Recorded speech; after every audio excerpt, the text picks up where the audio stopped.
Australia বনাম ইন্ডিয়ার মাঝে দ্বিতীয় ওডিআইতে অস্ট্রেলিয়া টস জিতে ফিল্ডিংয়ের সিদ্ধান্ত নেয়।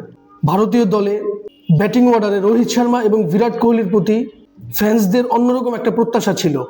Unfortunately Virat Kohli back to back 2 ম্যাচে ডাক মেরেছেন, যেটা তার ক্যারিয়ারই কখনো হয় নাই। এর দ্বারা বোঝা যায় বিরাট কোহলি আসলে কতটা প্রেসারে আছে। তবে রোহিত শর্মা অসাধারণ ব্যাটিং করেছেন। আমরা 2014-15 দিকে রোহিত শর্মাকে যেভাবে ক্লাস ক্রিকেট খেলতে দেখেছি, রোহিত শর্মা আজকে অস্ট্রেলিয়ান হাই কোয়ালিটি বোলিংয়ের অ্যাটাকে অসাধারণ ব্যাটিং করেছেন। তবে রোহিত শর্মার আজকে সেঞ্চুরিটা খুব বেশি দরকার ছিল। যাই হোক, রোহিত শর্মা এবং শ্রেয়াস আয়ারের মাঝে একটা ভালো পার্টনারশিপ হয়। তবে রোহিত শর্মা যখন আউট হয়ে যান, এর পরবর্তীতে কেএল রাহুল, অক্ষর প্যাটেল, ওয়াশিংটন সুন্দর, নীতিশ কুমার রেড্ডি কেউই আসলে ওইভাবে মিডল ফেসে ভালো পার্টনারশিপ করতে পারে নাই, যার ফলে মিডল ওভারে ভারত অনেকটা স্লো হয়ে যায়। তবে যাই হোক, শেষ পর্যন্ত নীতিশ রানা এবং আশদীপ সিং এর ভালো একটা ফিনিশিংয়ের মাধ্যমে ভারতীয় দল নির্ধারিত 50 ওভারে 264 করতে সক্ষম হয়। অপরদিকে অস্ট্রেলিয়ার হাই কোয়ালিটি বোলিং অ্যাটাক, অস্ট্রেলিয়ার বোলিংয়ে কোনো কিছুর কমতি ছিল না, কেননা অস্ট্রেলিয়ার আজকে 8 জন বোলার বল করেছে, এটা খুবই বিরল। তবে যাই হোক, অ্যাডাম জাম্পা চমৎকার বোলিং করেছেন। তার ইম্প্যাক্টটা অবশ্যই ভারতীয় দলকে অনেক বেশি পিছিয়ে দিয়েছে। তবে আমার কাছে মনে হচ্ছিল 264 ভারত আটকাতে পারবে না। এর সবচেয়ে বড় যে কারণ সেটা হচ্ছে জাসপ্রীত বুমরা কিংবা মোহাম্মদ শামির মতো এক্সপেরিয়েন্স বোলার না থাকা ভারতীয় দলকে অনেকটা পিছিয়ে রাখবে। যেই কথা তাই, ভারতীয় দল শুরুতে অনেকগুলো চান্স পেয়েছিল।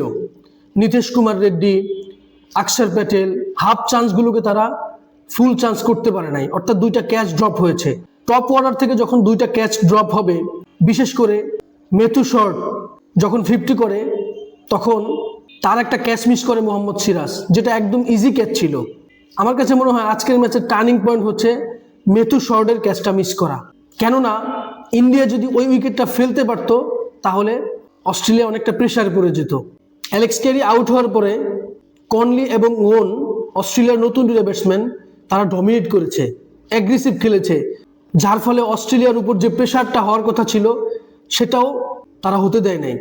যদিও লাস্ট মোমেন্টে আশদীপ সিং ভালো বোলিং করেছেন, তবে ওই যে মেথু শর্টের ক্যাচটা ড্রপ করা এবং একজন লেগ স্পিনারের অভাব, যেটা ভারতীয় দলকে এই ম্যাচ জিততে অনেকটা বাধাগ্রস্ত করেছে, যার ফলে ভারতীয় দল ম্যাচটা হেরে যায় এবং ওডিআই সিরিজটাও তারা অস্ট্রেলিয়ার কাছে হেরে যায়।